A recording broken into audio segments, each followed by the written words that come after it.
Meron din pong 3 estudyante yung nasawi po diyan, and suspect po mga minor de edad, and yung recent na insidente po diyan po sa may Zamboanga, sa may Ateneo de Zamboanga University, meron pong 2 estudyante rin po na ang nasawi, mga kabombo, and may mga isinasagawa na pong investigasyon po diyan, at sinasabing isa sa anggulo or na tinitingnan, iniimbestigahan ay eto pong um, paglalaro, no, ng online games nitong shooter, mga kabombo. Papaano nga ba nakakaapekto sa ating, especially sa mga bata ngayon, kasi alam naman po natin, parang wala na pong bata ngayon ang hindi marunong o hindi po naglalaro ng mga online games, especially yung mga medyo marahas po na mga larong pwedeng malaro sa mga cellphone ng ating mga anak. Ito po hindi para sisihin ang mga online games na yan, pero para magsilbing, kumbaga, gabay natin, especially tayong mga magulang, di ba? Na makita pa rin po natin yung ginagawa ng ating mga anak, kasi baka nai-impluwensyahan na po sila, o kaya naman ay may mga pinagdadaanan po sila sa kanilang buhay nang hindi po natin nalalaman. At para po tayo matulungan sa pagtukoy, lalong-lalo na dito po sa mga posibleng senyales na ang isang bata may pinagdadaanan. Makasama po natin sa ating palatuntunan ang isa pong eksperto, mga kabombo, si Dr. Argel Masanda, isa pong psychologist, magaling na psychologist dito po sa ating lalawigan po ng Pangasinan. Unang-una po sa lahat, Dr. Argel, isang mapagpalang magandang araw po sa inyo. Ang inyo po munang pagbate sa ating mga listeners and viewers. Magandang hapon po sa inyong lahat, at masayang pagdiriwang po ng holiday ngayong araw na ito, and maraming salamat po sa muling pagkakataon na makabahagi kayo. Yes po. Dr. Argel, si Bombo Justin po ang inyo pong nakakasama sa oras po na ito. First of all, Dr. Argel, kayo po bilang isang psychologist, ano yung masasabi po ninyo ito po sa pinaka-recent again na insidente na naitala sa loob po ng eskwelahan, na kung saan tayo naniniwala ang school is one of the safest place po sana, no, para po sa ating mga anak next to our mga tahanan, di po ba? Pero ganito pong insidente ang nangyari, Dr. Argel. Okay, magandang hapon muli, Bombo Justin. And opo, I think lahat tayo ngayon ay talagang gulat pa rin sa sunod-sunod na mga pangyayari na kagaya nito, nakarahasan sa ating mga paaralan. Hindi natin matukoy in specific bakit nga ba talaga nangyayari ito, pero ito po ay layers of many reasons bakit patuloy siyang nangyayari, especially po dito sa ating mga kabataan. And as we've heard nga po, di ba, Bombo Justin, parang isa daw dito ay yung mga online gamings na nilalaro ng ating mga kabataan. Bilang isang psikolohista po, gusto ko pong hikayatin ng lahat na huwag po tayong basta-basta mag-jump into conclusion na ito kaagad ang dahilan. Okay? Hindi po natin sinasabi na ito ay walang kinalaman, pero hindi rin po natin pwedeng sabihin basta-basta at agad-agad na ito ang dahilan. Ayan, Dr. Argel, kasi may mga nababasa rin po tayong mga komento, especially doon sa mga kababayan natin na medyo kaidadan natin. Sabi nila, nung panahon naman namin noon, puro kami Dota, puro kami ganitong laro, pero parang wala naman kaming nabalitaan na mga insidente ng pamamaril sa eskwelahan at dahil sa impluensya nitong mga nilalaro namin. Pero bakit ngayon, sa mga kabataan natin ngayon, parang ito yung mga nakikita po nilang malaking impluwensya sa kanila, sa mga ginagawa po nila sa pang-araw-araw po nilang pamumuhay? Magandang obserbasyon po yan, Bombo Justin. So, tayo po, ako po, at si Bombo Justin, I believe, mga millennials, di ba? So, tayo po yung lumaki sa henerasyon ng Dota, Counter-Strike, etc. So, kung titingnan natin, ito po ay quote-unquote medyo mararahas na mga laro din naman. Pero nung panahon nga na yun, bakit walang ganitong klase ng mga insidente? That gives us the idea na hindi ito dahil lang sa online gaming. Okay? That gives us the idea that it could be more than the online gaming.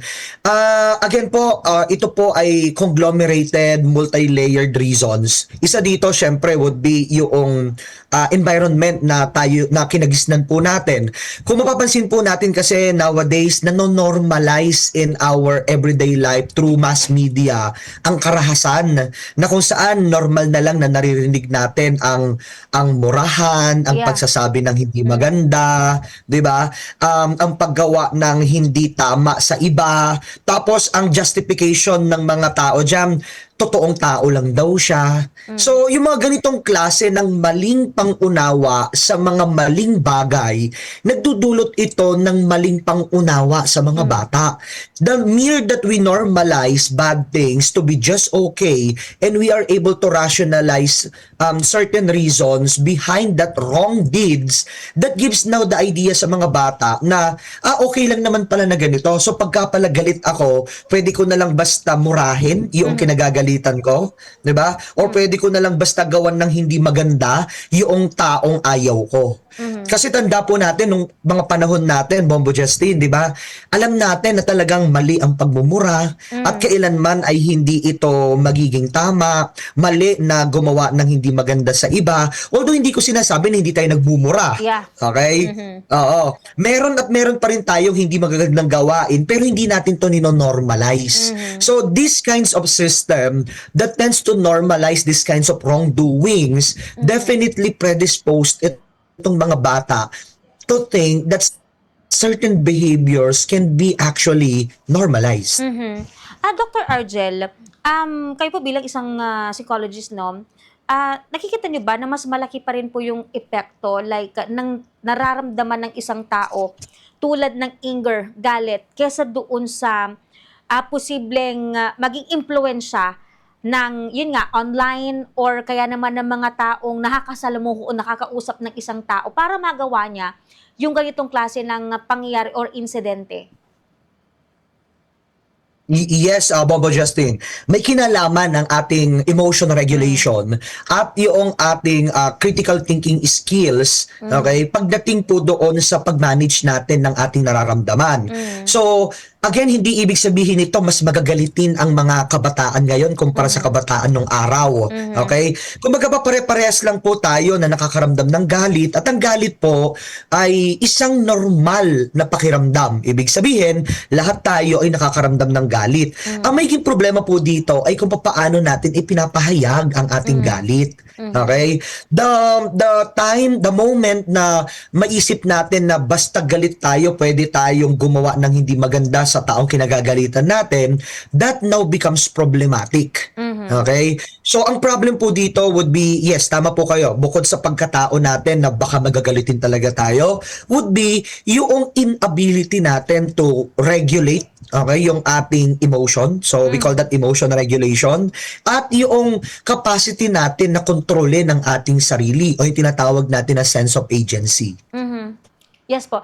Paano ba yung pag-handle ng galit or anger, Sir Dr. Argel, para kahit papaano, no, mabawasan yung emotion mo na maaari mong mailabas? Kasi tayo, pag nagagalit tayo, ang ginagawa natin, ito yung pamamaraang pag-cope up natin para ma-control yung galit natin. Hindi natin tinitignan o hindi natin kinakausap yung taong tayo nagagalit or nakikinig tayo ng music, yun sa pamamagitan na yun, para kahit pa paano to-tone down o maglalay down o magbababa yung emotion natin, no? Pero sa mga kabataan kasi, syempre medyo hirap pa sila na i-control yung kanilang emotion, lalong-lalo na yung nandun ka sa stage na yung high school kasi 'di ba nagkakaroon ng pagbabago sa environment, no, sa mga taong nakakasalamuha from elementary biglang napunta ka ng high school na malawak, marami, all walks of life nandoon na, no? And napapalayo ka sa mga magulang mo, hindi katulad ng pag elementary ka lang, walking distance lang, no, yung layo ng school sa bahay ninyo. Pero kapag sa mga kabataan like yung mga high school ngayon, Dr. Argel, ano po yung mga pwedeng sa mga nakikinig ngayon, no, kasi walang pasok, para ito hindi nagsisilbing kayo ay sinasingle out o kaya naman ay sinasabi natin na mahihina. Pero ito para magkaroon tayo ng aral, no, sa pamamagitan ng ating mga eksperto na nakakausap sa ating programa, Dr. Argel. Maraming salamat, Bombo Justin. Napakaganda po ng insight ninyo dyan at ng katanungan. Dalawang bagay po. Una, simulan po natin sa ating tahanan. Okay? Ibig sabihin, magkaroon po tayo ng bukas na komunikasyon sa ating mga anak, sa ating mga kabataan. Lagi po ito nagbumula sa ating mga magulang. Sa totoo lang po, lagi nating nabanggit nyo nga kayo na, di ba, na dati naging trending yung idea na ang mga kabataan daw ngayon ay weak. Di ba? So, they are not necessarily weak. And if we're going to take it that way, ito po ang aking katanungan. Who enabled them to be like that? Aha. Sino ang nagpalaki sa kanila para maging mahina sila? Hindi ba tayo na mga magulang? Hindi ba tayo na nakatatanda? So, sa madaling sabi, babalik po yun sa atin. Di ba? Na parang sabihan mo ang bata na weak sila ngayon. Eh, sino ba nagpalaki? Sa madaling sabi. Oh, hindi ba tayo? So sa Exactly. madaling sabi, kasalanan ba nila na sila ay weak? I don't think so. Okay? Kaya simulan po natin doon. Simulan natin ang bukas na pakikipagkomunikasyon. Okay? Na pakikipag-usap. I-acknowledge po natin lahat ng pakiramdam ay normal at nararapat. So halimbawa po kung ang bata ay nagalit kasi pinagalitan mo, baka may pagkukulang ka rin bilang isang magulang. Kasi hindi mo na ipaliwanag sa kanya bakit mo siya pinapagalitan. Importante na bigyan natin ng positibong disiplina ang ating mga anak. Pero importante rin po na ito ay nauunawaan nila bakit sila pinaparusahan, bakit sila dinidisiplina, bakit kailangan itigil nila ito, bakit kailangan gawin nila ito, etc. etc. Magmumula po yan sa ating mga tahanan. Yun. So ang nakikita ko po malaking problema dito, ang mga magulang kasi hindi nakikipag-usap ng sapat. Okay? Ngayon, ang sabi nila ng ibang mga magulang, ayaw akong kausapin, cellphone ng cellphone. Totoo rin naman po iyon. Okay? Gamitin natin ang teknolohiya. So, marami na po ako mga pasyente na tawag dito, ginagamit po ang social media para makipag-usap sa kanilang mga anak. So, pwede po nating i-leverage iyon. So, yun po. At pangalawa ko naman, pasensya na, Bombo Justin, ang dami kong nasabi. Yes po. Ayan. Yung aking pangalawa naman ay para sa eskwelahan. So, dapat po palakasin natin ang mga mental health and psychosocial support systems na meron tayo sa ating mga paaralan. Meron po tayo niyan. May mga legal frameworks po tayo at may mga DepEd memorandum orders at CHED memorandum orders na nagbibigay ng serbisyo ng mental health and psychosocial support sa lahat po ng ating mga kabataan. Palakasin lamang pa natin siya. Ngayon po, ginagawa na ng ating gobyerno upang mapalakas ito dahil sa mga umiiral na mga polisiya na meron po tayo ngayon. So ano po ang punto? Sa mga paaralan, let's make it more pronounced and more available to our students. Yun. So kumuha tayo ng angkop na mga empleyado na gagawa nito, na mga maraming guidance counselors at mga school counselor associates. Yan. And ibigay natin na bukas ito sa lahat ng mga estudyante na nangangailangan ng emotional support. So, yeah. At education, mga homeroom guidance po natin. Marami tayong homeroom guidance na kailangan ay palakasin din natin para maunawaan ng mga kabataan na meron po silang pwedeng magawa para sa kanilang sarili. Help is always available. Yes. Actually, isa po sa mga pangarap natin na kunin sanang kurso noon ng Dr. Argel, psychologist. Kaso, mas nanaig yung puso natin sa broadcasting Gusto rin po sana nadagdag tayo doon sa mga bilang ng mga iilan ng mga psychologists dito po sa ating bansang Pilipinas kasi 'di ba medyo konti pa yung population po natin kung ikukumpara doon Yes sa pangangailangan. No, kasi ngayon parang napansin natin medyo tumataas ang bilang ng nagkakaroon po ng mga problema sa mental health sa iba't ibang kadahilanan. Pero sabi nga nila Dr. Argel, kung itong mga kabataan ngayon na nasasangkot sa krimen, nakitaan ng mga senyales na may mga pinagdadaanan, siguro sana na-prevent ito pong mga naging actions po nila. Pero bilang unahin po natin sa sa family muna o sa pamilya, sa magulang, ano ba yung mga posible o maaring makitang sign na ang isang bata merong pinagdadaanan na maaring maging dahilan para makagawa po ito ng hindi maganda na action na Dr. Argel? Alright. Magandang katanungan din po ito, Bombo Justin. Marami pong salamat. Unang-una, kailangan kilala natin ang ating mga anak. Okay? Ibig sabihin, alam natin ano yung interest na meron sila, anong bagay ang mahusay sila, saan sila hindi, ano yung gusto at ayaw, etc. etc. Nakakalungkot pong malaman na hindi na lahat ng pamilya ngayon ay may ganong klase ng lalim ng pakikipagrelasyon sa isa't isa. We start there. Let's get to know one another, not just by name, not just by looks whatsoever, but on their entirety. And now, pag alam na po natin yon, we need to be very conscious doon sa little changes, subtle changes na meron sila in terms doon sa kanilang daily routine, interest, abilities, etc. So kapag ka po ito biglang hindi na masyado nakakatulog, di masyado nakakakain, or pwedeng kabaliktaran, all of the sudden tulog ng tulog or kain ng kain, nawawala na ng interest, tapos magagalitin, bugnutin, madaling uminit ang ulo, mga ganyan. Tapos kapag kinausap mo, ang sagot, wala naman daw siyang problema. Yung mga ganitong klase ng mga subtle changes po, ito po ay indikasyon na meron silang pinagdaraanan. So, diyan naman po papasok muli yung ating mga pinag-usapan kanina na dapat po ay magkaroon tayo ng bukas na komunikasyon sa ating mga anak. Pagdating naman po sa eskwelahan, ay ganun din po. Ang mga teachers naman po natin, alam ko ay napakauhusay at talaga namang nakatutok sa ating mga mag-aaral. Although we understand dahil sa dami ng mag-aaral sa isang klase, mahirap itong gampanan. Pero ang mga teachers naman po natin ay attuned doon sa ating mga estudyante. Nakikita nila ano yung nagbago dito kay student A. Dati naman ganito siya, ganyan. So, ganun din po. Pwedeng simpleng kumustahan. Ayan. So, ako po ay maraming kakilalang mga teachers sa DepEd at marami silang paraan upang magkaroon ng kumustahan session with their students. Ayan. So, yung mga ganong klase po ng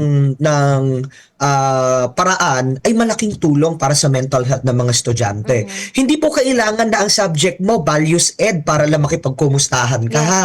So pwede po na regardless kung anong subject mo, mathematics man yan, science man yan, English man yan, we can always be very creative na in a sense, kinukumusta natin sila ng paunti-unti. So, dan nga lang po kung tutuusin, malaking bagay ito para makita natin sino-sino yung mga kabataan na may pinagdaraanan.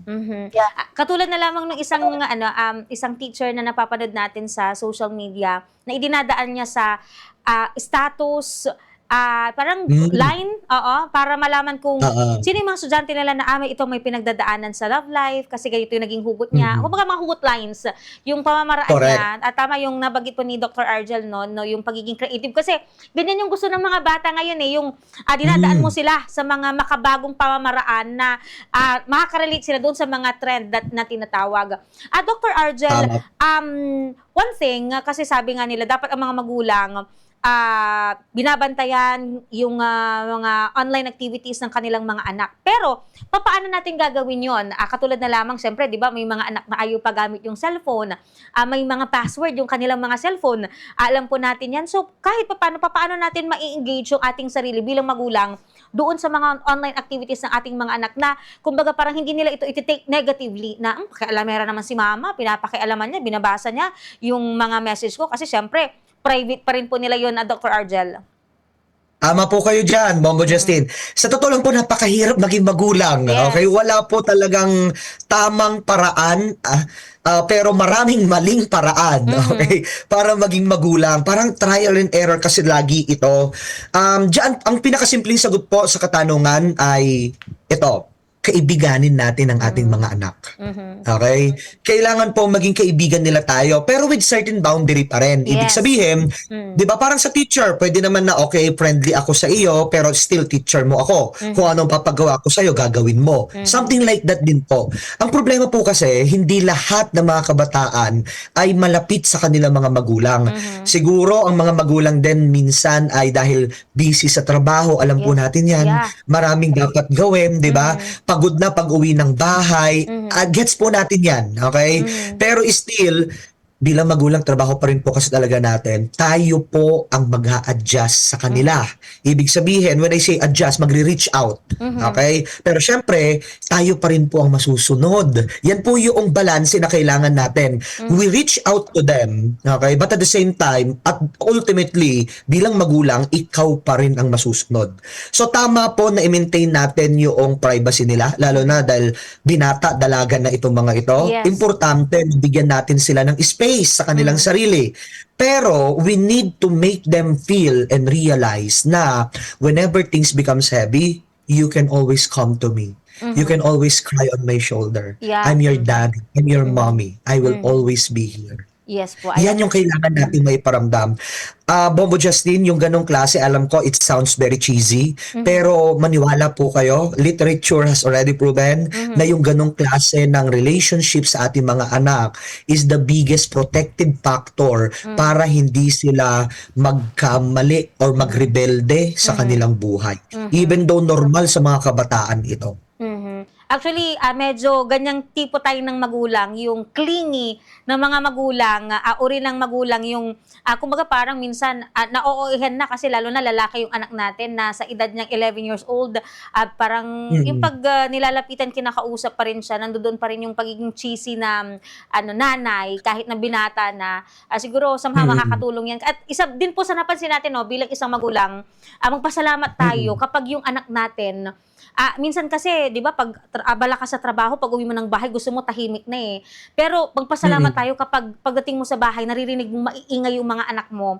Yung nagkikwento sila na, hindi ako pinansin ni crush, o di ba? Iba yung gusto ni crush kasi sa pamamagitan nun, kumbaga parang ibig sabihin nagtitiwala siya sa'yo at hindi siya nahihiya na sabihin yung mga ganung bagay kasi 'di ba minsan sa anak at magulang yung mga ganung paksa parang very very awkward. Pero kapag naggaganon yung anak po ninyo sa inyo, huwag niyo silang kagalitan. Sabayan niyo sila doon sa kanilang mga sa loobin, mga hinaing nila, especially when it comes sa pagdating sa emotion kasi iba yung iba yung dating ng mga anak po natin sa ganyang usapin. Pero Dr. Argel, siguro baka meron po kayong mga karagdagan po mensahe sa ating mga kabataan, sa ating mga magulang, at syempre sa ating mga guro na kabilang po sa paghubog sa pagkatao ng isang kabataan po. Go ahead po, Dr. Argel. Maraming salamat po, Bombo Justin. Simulan ko po doon sa unang paksa natin patungkol sa online gamings. Kasi ayoko naman po na magkaroon tayo ng negative connotation about paglalaro. Take note po sa mga kabataan at mga bata, natural ang paglalaro. At sa panahon po natin ngayon, ang paglalaro na ito ay naging online na. Kumpara po nung panahon natin na, Yes. na tayo mga magulang, di ba, na talagang sa kalye tayo nakikipaglaro. Ganun lang din po iyon. Wala pong problema sa paglalaro. Ito po ay magiging problema na lamang kung ito ay ginagamit niya para takasan ang problema. Yun po ang totoong problema and not the online gaming itself. Unless naging addicted na, ibig sabihin hindi na talaga kayang gampanan yung pang-araw-araw na responsibilidad niya. Ibang bagay na po iyon. And which leads me to my last point. Paano ba natin kasi talaga proprotektahan ang ating mga anak? Well, ultimately, mga ma'am and sir, hindi talaga natin sila kayang protektahan from the world itself. We can only help them build capacities, okay, to become the best versions of themselves. At paano po natin ito gagawin o isasagawa? Simpleng sagot. Ibigay lang po natin ang tama at sapat na pagmamahal sa ating mga anak. Makipag-usap tayo, makipagpalagayang loob tayo, makipagkaibigan tayo. Unawain natin kung nasaan sila nanggagaling. Habang patuloy nating ibinibigay sa kanila yung authority na dapat nilang magawa at kailangan nilang sundin. We need to strike balance in that. Giving the love that they deserve while remaining that I am an authoritative figure that you need to follow.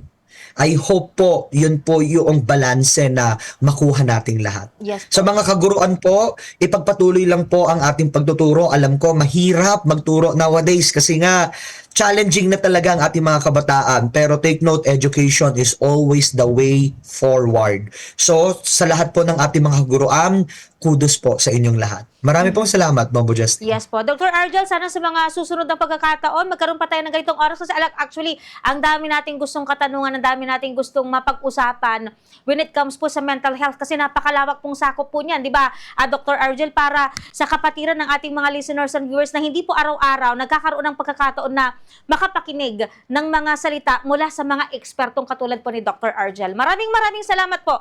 Ingat po and God bless po. Maraming salamat din po sa inyong lahat. God bless po.